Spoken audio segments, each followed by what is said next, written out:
This is a diagram shown in which Malpighian tubules are shown, right?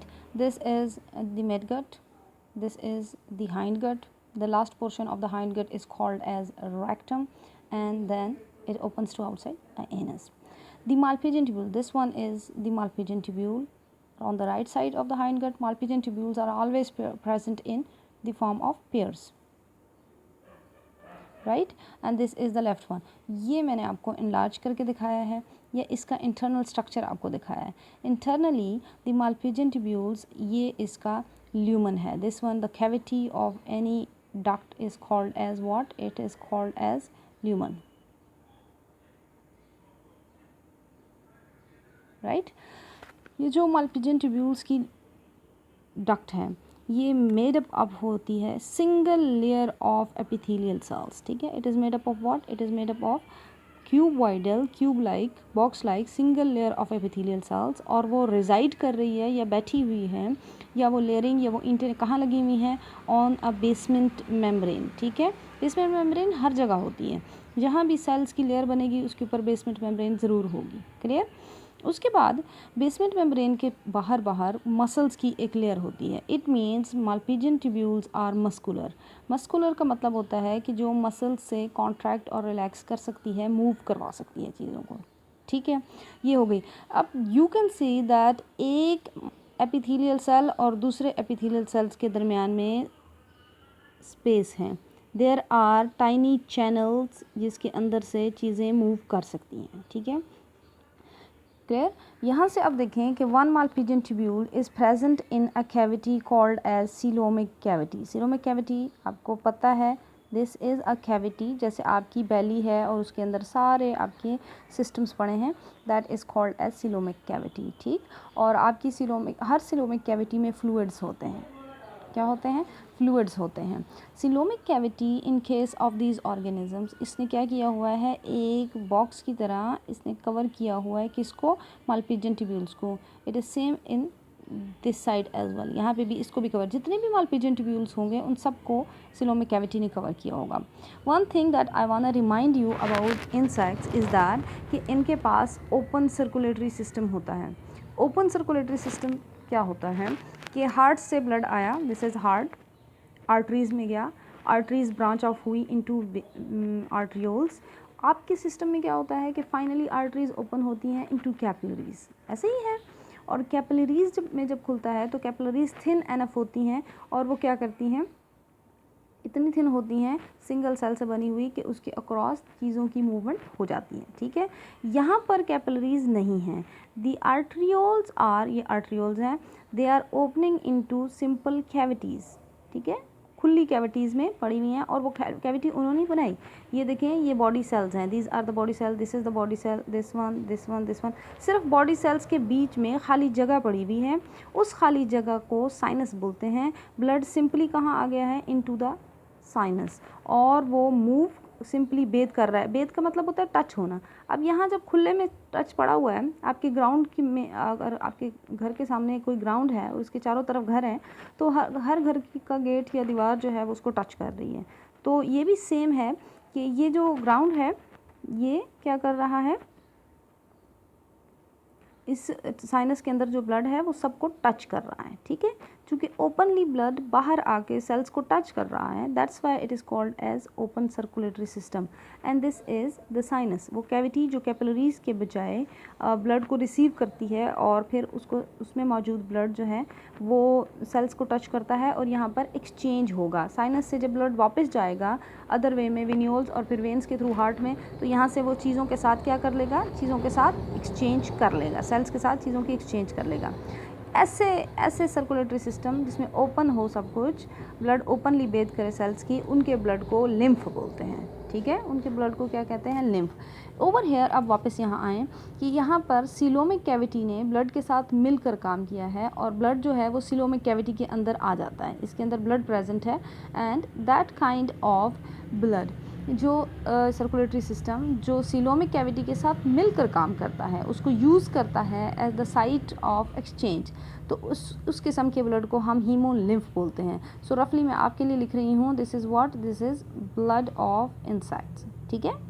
सही है। तो ये जो अब वापस आते हैं, ये कैविटी माल्पीजियन ट्यूब्यूल्स किस में पड़ा हुआ है, ब्लड में पड़ा हुआ है, हीमोसिलेमिक फ्लूइड में पड़ा हुआ है, ठीक है। तो होता क्या है कि सिंपली जो बाहर ब्लड में क्या क्या होगा, वेस्ट मटेरियल जो होंगे, दैट इज सोडियम आयन,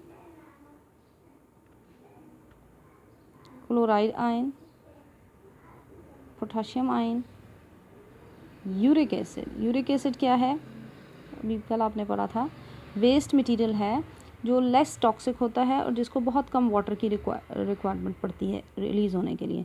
इसके अलावा बाहर वाटर होगा and rest of the materials as well, ठीक है। बाकी फूड भी है, अब ब्लड है ना, ब्लड में तो सब कुछ है। इसमें होता क्या है कि सोडियम एंड पोटाशियम, या सोडियम या पोटाशियम, या दोनों, सोडियम और पोटाशियम दोनों को, इन दोनों को एक्टिवली पंप किया जाता है, एक्टिवली पंप किया जाता है into the lumen of this duct. This is sodium, this is potassium. Actively pump का पता है ना कि बाहर क्या है, कंसंट्रेशन ज़्यादा नहीं है, कम ही है, लेकिन फिर भी उसको ज़बरदस्ती पंप करते हैं सोडियम पोटाशियम की तरह। क्लोराइड हमेशा सिर्फ, चूँकि वो नेगेटिव आयन है, वो पॉजिटिव आयन के पीछे पीछे खुद चला आता है। सो ये कैसे आएगा, ये पैसिवली आएगा, ठीक है। सोडियम और पोटाशियम को कैसे लेकर आए हैं, बाय एक्टिव ट्रांसपोर्ट, ठीक है। और पैसिवली क्लोराइड पीछे पीछे खुद आ गया है। उसके भी बाद यूरिक एसिड भी from higher concentration to lower concentration अंदर आना शुरू हो जाता है। अब अंदर सॉल्ट ज़्यादा हो गए हैं, बाहर सॉल्ट कम हो गए, सिंपली कंसनट्रेशन ग्रेडियंट बन गया है, ठीक है। बाहर सॉल्ट ज़्यादा हैं, सो कम हैं, अंदर सॉल्ट्स क्या हैं, ज़्यादा हो गए हैं। कंसनट्रेशन ग्रेडियंट की वजह से वाटर जो है वो ये इन चैनल्स के थ्रू सिंपली क्या करेगा, अंदर आना शुरू हो जाएगा। Water will move through these channels, और अपने साथ आते हुए ये और इलेक्ट्रोलाइट्स और अपने साथ किसको लेकर आएगा, यूरिक एसिड को भी लेता आएगा। अब यहाँ वाटर भी आ गया है, यहाँ यूरिक एसिड भी आ गया है, ठीक है। ये जो, रिमेंबर दैट, कोई भी ट्यूब जिस चीज़ से जुड़ी होती है उस एरिया को हम कहते हैं कि ये उसका प्रॉक्सिमल एंड है, और जो जितनी दूर होती है, डिस्टेंस पे होती है, that is called as distal end. तो ये जितनी भी एक्टिव ट्रांसपोर्ट, पैसिव ट्रांसपोर्ट, ये सब डिस्टल एंड करवाता है। और जब proximal end of this Malpighian tubule के पास मटेरियल आता है तो वो प्योर यूरिन होता है, ठीक है। वो यूरिन में सॉल्ट्स भी हैं, वाटर भी है और यूरिक एसिड भी है, ठीक है। अब ये चैनल्स इतने बड़े नहीं होते कि इसमें से फूड पास हो सके, तो प्रोटीन्स और फूड पास नहीं होते। अब यहाँ पे जो यूरिन आ गया है वो क्या करता है कि उसके पास और तो कोई वे है नहीं, उसने यहाँ पोर होना है। लेकिन पोर होने से पहले most of the sodium and potassium and chloride are taken back, वापस वही एक्टिव ट्रांसपोर्ट, सिंपली उनको कहाँ ले जाएंगे, वापस ले जाएंगे। वहाँ पर अभी भी क्या है, ब्लड या हीमोलिम्फ है, सोडियम पोटाशियम, इनको फिर एक्टिव ट्रांसपोर्ट के थ्रू, और क्लोराइड क्या करेगा, क्लोराइड आयन वो पैसिव ट्रांसपोर्ट की, यानी अपनी मर्ज़ी से बाय डिफ्यूजन वापस चला जाएगा, ठीक है। जो यहाँ पर आएगा वो थिक सोल्यूशन होगा किसका, यूरिक एसिड का एंड दैट ऑफ वाटर का। उसमें से भी बहुत सारा वाटर भी वापस बाहर ले जाया जाता है, ठीक है। जब यहाँ पर आएंगे, अब थिकनेस की वजह से या बहुत ज़्यादा कंसंट्रेशन की वजह से यूरिक एसिड क्या हो जाता है, क्रिस्टलाइज हो जाता है। I have told you that uric acid becomes crystals, ठीक है।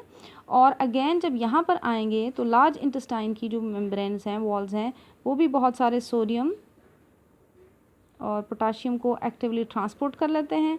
क्लोरीन आयन खुद ब खुद साथ चला जाता है और बहुत सारे वाटर को भी रीएब्जॉर्ब कर लेंगे, ठीक है। यानी कि सिर्फ कंसंट्रेशन ग्रेडियंट बनाने के लिए इतना कुछ डाला गया, और फिर जब वो अपनी एक्सक्रीटरी स्पेस पे आ गए तो फिर सब कुछ उन्होंने वापस ले लिया। ये जब इतना सारा वाटर वापस जाता जाएगा तो यूरिक एसिड के क्रिस्टल्स जो हैं वो बड़े होते चले जाते हैं, ठीक है। और वो एलिमिनेट आउट हो जाएंगे through anus along with digestive waste, ठीक है, अकेले नहीं। तो डाइजेस्टिव वेस्ट के साथ वो क्रिस्टल्स बाहर चले जाते हैं। आपने अगर कभी फीकल मटेरियल किसी बर्ड का देखा हो तो उसके ऊपर वाइट लेयर होती है, that are the uric acid. This is how Malpighian tubules work. Malpighian tubules are called as Malpighian tubules because of the scientist जिन्होंने इनको पहली दफ़ा इनका स्ट्रक्चर बताया था, दैट वाज मार्सिलो मालपीजी, उसके नाम पर इसको मालपिजन ट्यूब्यूल्स कहा जाता है। ठीक है,